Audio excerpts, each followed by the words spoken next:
Like, shut up, you fucking faggot.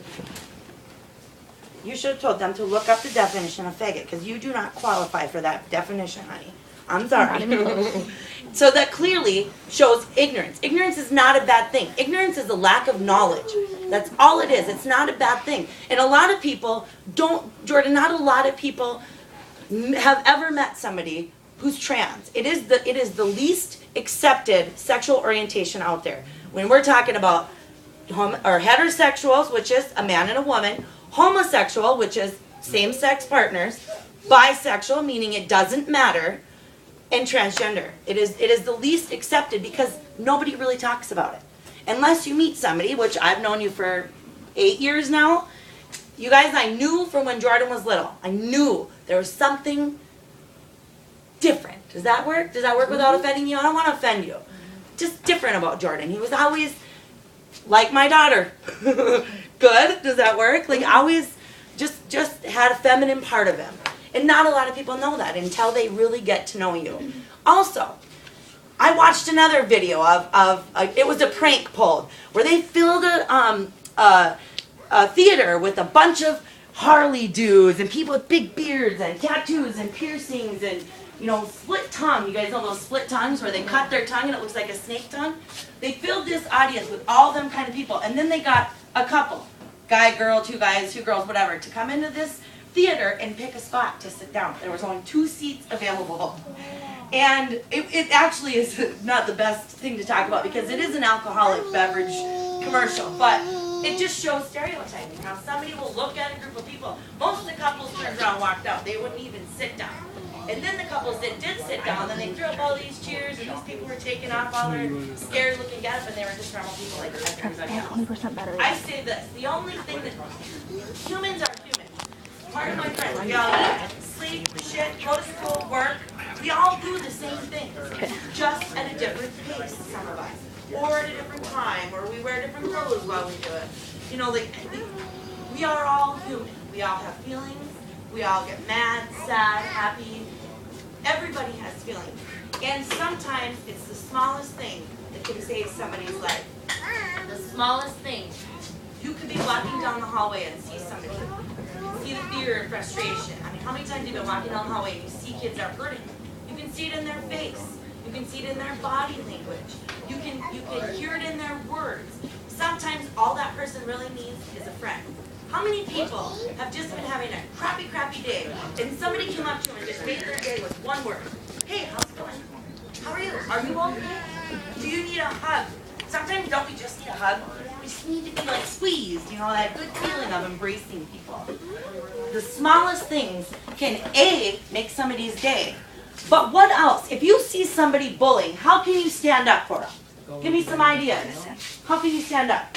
Maybe go and tell a teacher and tell them that they're my friend. Absolutely. Find an adult. Find a teacher. Do you guys have hall monitors? I don't know what grades everybody's in. I'm sure one of them. No. Do we need them? Yeah. Okay. How many people think we need hall monitors?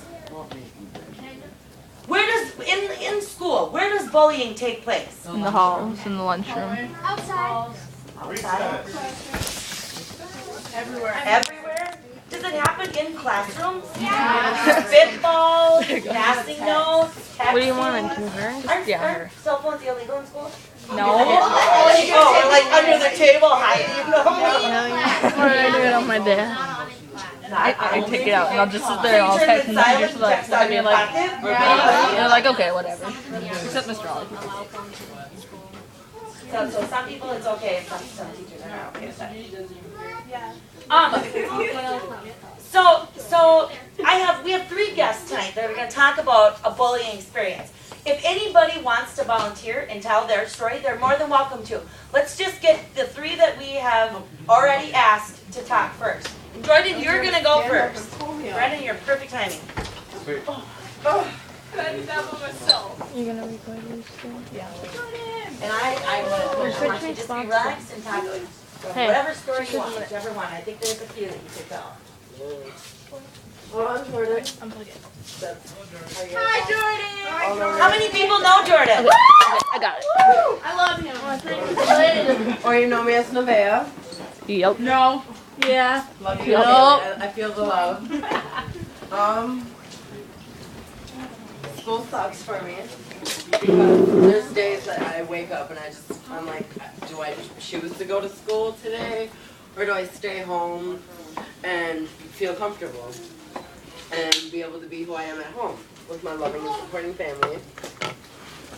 But the only reason that I go to school is because I have lots of plans for my life. And I mean, I go through bullying, but my friends are always there when I'm knocked down to help me back up, and I'm grateful for you guys. I love you guys so much. Breathe through the nose. In through the nose, out through the mouth. Give us one example of, yeah, no. Sometimes that's all you need. It's a simple hug. Give us one example of a certain situation that you remembered about being bullied. Well, the first day of school. We'll go with that one. I walked to school.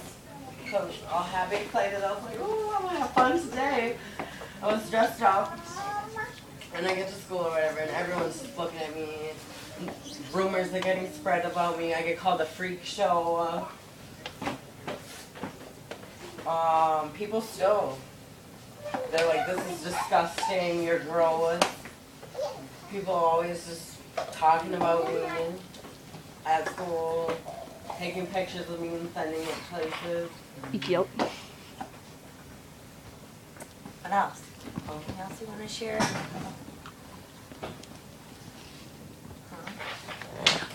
Anybody in here ever stood up for Jordan or Nevaeh in a situation? Come up here. I want you to tell me what you did. I want you to tell me your memory of what happened.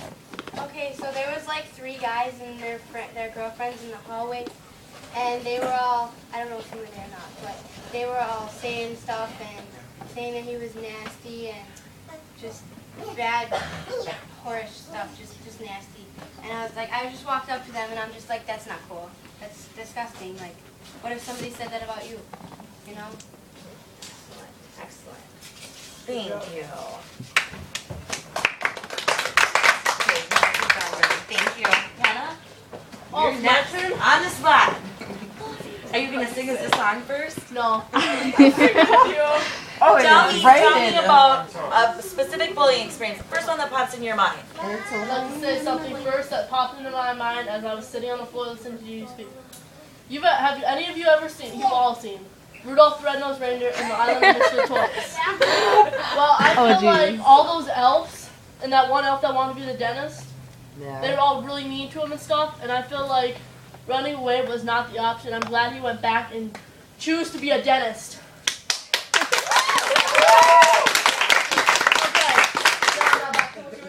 Okay, I want you to tell us about 1 or 2 bullying experiences. Something that you experienced being bullied. Last year. Okay, so I was in the hallway, just walking my classes and stuff, and 3 guys, I know you all know them, I won't say names. Thank you. Walk up to me and were like, "You're such a freak. Why do you do that? Are you a boy or a girl?" And I was like, "Just leave me alone." So I walked past them and they came back and tripped me in the hallway.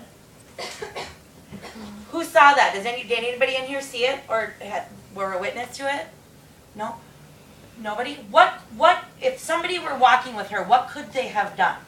Anybody? Stood up for her. I would have stood up for her. Yeah. No fighting though. We're talking about ways without fighting. I didn't say anything. If we could fight, I'd punch them. Right. What makes us want to fight? What makes people want to throw a punch? What makes the anger? Bullying. You want power. It's the You're anger wanting the building power. inside of you that you have to release at Exactly. one point. Who said power? That's what it is. It's a power thing. When somebody is bullying, somebody is feeling powerless. So somebody that feels strong enough to stand up to a bully feels like, ooh, I'm going to take over the power over the bully. So fighting is a threatening way. And so sometimes people respond to fighting right away because you have all this anger inside you and you want to let out that anger. It's a release of anger. But I want to know what's a good way, without throwing punches and without criticizing or being, lowering yourself to the same level. What is a way that you could respond? I actually saw this happen. Okay, so this kid was walking and he kind of shoved a kid into a wall because he was kind of smallish. I walked up to him and I'm just like, hey, you really need to go say sorry right now. That was really rude just to walk away from that. And he went back, he said sorry, and he's like, Very thanks. nice. That was a really good idea. Very nice. Sometimes bullies just need to be identified. Hey, why are you being a bully? You know, what's wrong with you? Why do you gotta be a bully? Or give me some other ideas. How can you stop a bully? Other ideas? Positive threats. Positive threats? Like, give me examples. If you don't stop, I'll tell the principal, hey, if you don't stop, you know, I'll have to, you know, I don't know, report you. Stuff like that. We're going to higher authorities using positive, you know, reinforcements. Absolutely. I guess would be the. Oh, just because you tell on a bully does not make you a snitch. Yeah. Everyone here has probably not told on a bully because they've heard, well, then you're a snitch. And they do that so that bullies don't tell. Yes. Or so that people don't tell on bullies. They come up with a label for you right away. Then you're a snitch. Then you're a snitch. Actually, though, call me a snitch. I'm gonna stop a bully. It makes me feel better to know that I'm stopping that person. So call me a name. What's a name? I mean, they're not nice, no. But isn't it nicer to stand up to a bully? I'd rather be called a snitch for snitching on a bully than be called a bully. Absolutely. If you're gonna call me a snitch, what a better reason to call me one. I'm not gonna. The only way we can stop bullying is if we say something. You have to tell somebody, tell your friends, tell your parents, tell teachers, anybody. Hannah. I was thinking, like, they usually judge you on how you look. Your face, you're not pretty enough, you're overweight, you're too anorexic, and it's like, shut your eyes and open the eyes to your heart. Understand what people are on the inside, not on the outside. That's nothing. Your skin is not you. It's just how you kind of turned out. The inside is what's better. Not the bloody grossness, but like the inside of the brain. Also, you guys, in high school, kids in your age group are more worried about what you're wearing, how your hair is, how your makeup is, what you smell like, how much hair you have or don't have. Like, people are worried about minor things. I promise you, once you graduate, it does get easier. Do adults bully? Yeah. Everybody. Age does not make bullies. Everybody. Adults can bully. Adults can exclude people. Adults can name call. I'm not saying you're unhuman to think a thought about somebody that is quote unquote different or Jordan. You might draw some attention, and it's okay for somebody to think something. Yeah. Or anybody. But it's not okay to say all the things you feel. Sometimes you gotta filter it. Gotta keep it in, and then when you need to, go vent to a friend or something. Absolutely. Don't just yell, oh, you crazy whore, to a person. Keep it in. Right. Go to a friend. Yes. They'll let you vent. Yes. They won't say, oh, you're a liar for saying this. They'll help you through all that. And I will have you guys know that another example of bullying is there was a gal who, her and I kind of went back and forth at each other. I would say we equally bullied each other. But as an adult, I had to go back and apologize to her because it felt icky in my stomach. I knew that I had not been nice. So I wanted to apologize. Well, shortly before I apologized, I went into the ditch. Back behind the theater, what is it now called? Lakes 12. Right. That road used to be super slippery in the winter. It kind of still is. I don't drive it a whole lot in the winter. And I come around that corner, went right into the ditch. Guess who's the first car to pull up to me? Her. Do you think she helped me? Nope. She kept on going. I earned it. You never know when you're going to meet that person. You never know when you can learn from that person. I have learned so much from Jordan Nevaeh just talking because she is the youngest transgender, the youngest to ever be able to express herself the way that she feels inside. The youngest. And I've learned a lot from her. I think, and I tell you this all the time, I think you just need to keep talking to people. Keep talking to people, let them meet you, let them get, and all of us are that way. All of us. Don't listen to one person and take that to heart. Not everybody, you know, they can't judge you. They don't know you until they actually get to know you. My mom, well, my grandma, she was the baby of the family. An hour or two after she was born, her mom died, and that scarred her for life. All of her brothers and sisters blamed it on her, and it wasn't her fault at all. She had a serious medical condition, and that's why she died. So one day, it was thundering, lightning, raining. Her dad wasn't home. He had to work 2 full shifts. They buried her in the ground and danced around her, singing a curse around her. Her older brother would always make her lunch. One day, he cut up her frog and fed it to her. That's bullying. Mhm. Inside a family's bullying happens. Okay, Hannah, why don't you go ahead and take a seat? Brandon, you are up. Thank you, Hannah.